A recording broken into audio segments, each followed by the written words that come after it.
ইনশাআল্লাহ নতুন বাংলাদেশ প্রতিষ্ঠা হবেই, সংস্কার প্রতিষ্ঠা হবেই। শুধু বিএনপি কেন, আরো যেই শক্তি হোক না কেন, যে কোনো পরাশক্তি আসুক না কেন, বৈদেশিক শক্তি আসুক না কেন, আমরা তাদেরকে পরাজিত করে ছাড়বো ইনশাআল্লাহ। যে বাংলাদেশকে পরিবর্তন করতে হবে, এই বাংলাদেশকে সংস্কারের মাধ্যমে পরিবর্তন করতে হবে এবং এই পরিবর্তনের পথে বিএনপির সরকার বাধা হয়ে দাঁড়িয়েছে। আমরা শুধু একটা কথাই বলেছি যে আমাদের দাবির সাথে আপনারা ঐক্যমত হলে আমাদেরকে সমর্থন দিন।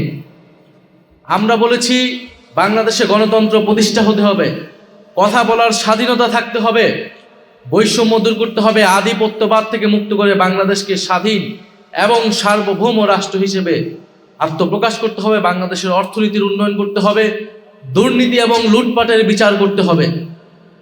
কিন্তু আমরা দেখছি বাংলাদেশ সরকার গঠিত হওয়ার পর থেকে পিছনের দিকে হাঁটছে, বাংলাদেশ আবার পুরনো পথেই হাঁটছে এবং জুলাই যোদ্ধাদের নাম ব্যবহার করে বর্তমান সরকার তার নানা কাজের বৈধতা দেওয়ার চেষ্টা করছে। কখনো তারা ৭১-এর নাম ব্যবহার করছে, কখনো তারা জুলাই যোদ্ধাদের নাম ব্যবহার করছে। তারা আসলে কোনোটাকেই ধারণ করে না। তারা সকল আন্দোলনের সুবিধাভোগী ছিল, সকল আন্দোলনের সুবিধা নিয়েছে, কিন্তু কোনো আন্দোলন, কোনো গণ আন্দোলনের তারা প্রতিশ্রুতি কখনোই রক্ষা করে নাই। ইতিহাস এটাই বলে। আজকে এখানে আমার থেকে অভিজ্ঞ লোকেরা আছেন যারা ৯১-এর পার্লামেন্ট দেখেছে, যারা ৯০-এর গণ আন্দোলন দেখেছেন, অংশগ্রহণ করেছেন। ৯০-এর গণ আন্দোলনের পরে এই বিএনপি সরকার ক্ষমতায় ছিল, কিন্তু তারা সেই ৯০-এর গণ অভ্যুত্থানের ৩ দলের জোটের যে রূপরেখা তৈরি হয়েছিল সেই রূপরেখাকে তারা অস্বীকার করেছিল। তারা এখন জুলাই সনদের কথা বলছে যে জুলাই সনদ তারা অক্ষরে অক্ষরে পালন করবে, কিন্তু এই জুলাই সনদকে তারাই কলুষিত করেছে। এই জুলাই সনদের তারা প্রত্যেকটা জায়গায় তারা লিখেছে, জোর করে সেই সময় ঐক্যমত কমিশনকে দিয়ে লিখিয়ে নিয়েছিল যে যেই দল ক্ষমতা আসবে সেই দল তার ইশতিহার অনুযায়ী সংস্কার করবে।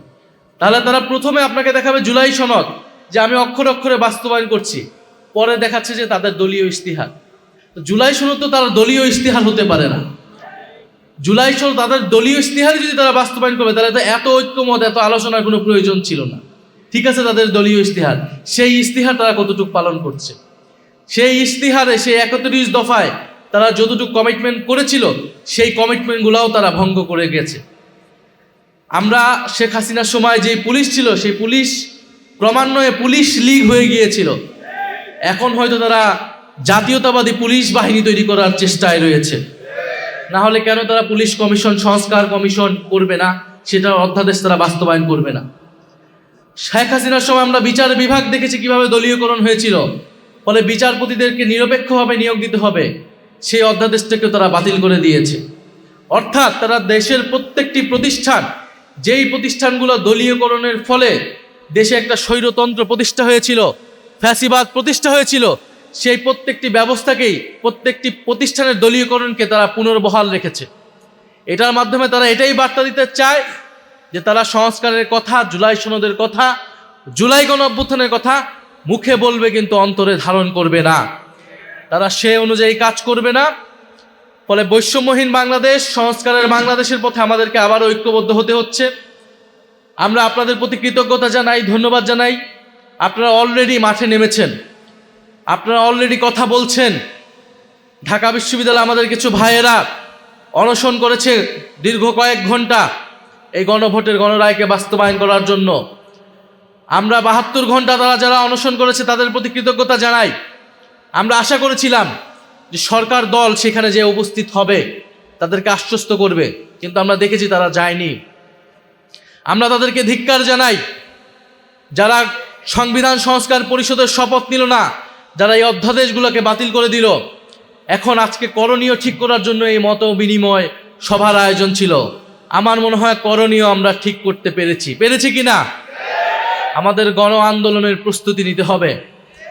গণ আন্দোলনের বিকল্প ছাড়া এই সরকার কোনোভাবেই এই সংস্কারের অধ্যাদেশ, এই সংস্কারের প্রতিশ্রুতিগুলো বাস্তবায়ন করবে না। আমরা চেয়েছিলাম সংসদেই সকল ফয়সালা হবে, আমরা এখনো চাবো সংসদেই সকল ফয়সালা হবে, কিন্তু সংসদকে যদি সরকার ব্যর্থ করে দেয়, সংসদকে যদি সরকার কুক্ষিগত করে দেয়, তাহলে রাজপথে আসার জন্য আমরা সর্বাত্মকভাবে প্রস্তুতি নিচ্ছি।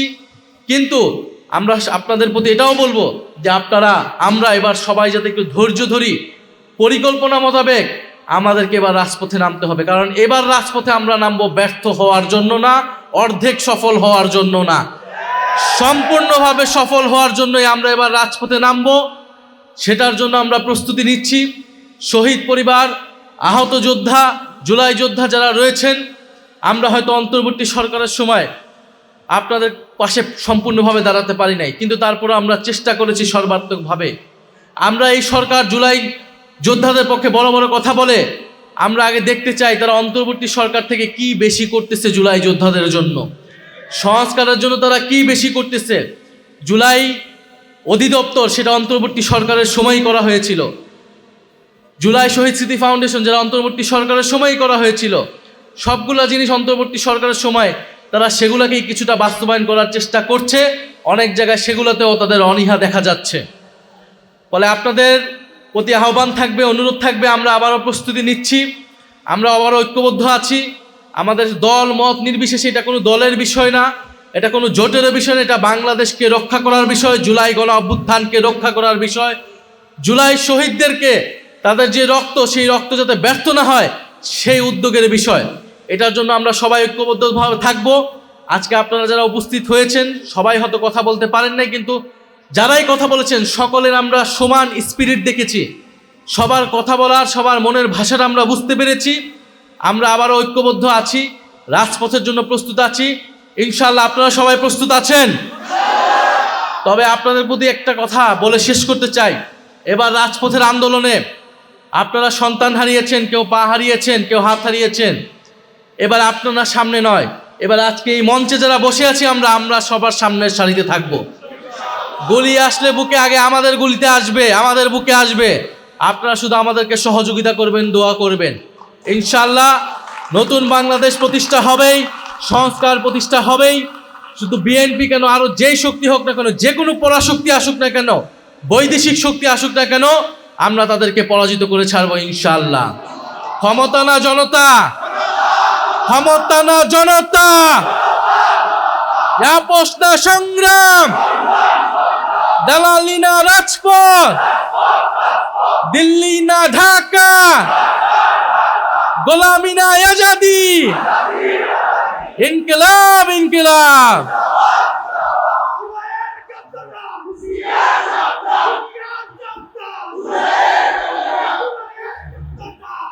সম্মানিত ভাই এবং বন্ধুগণ, আমাদের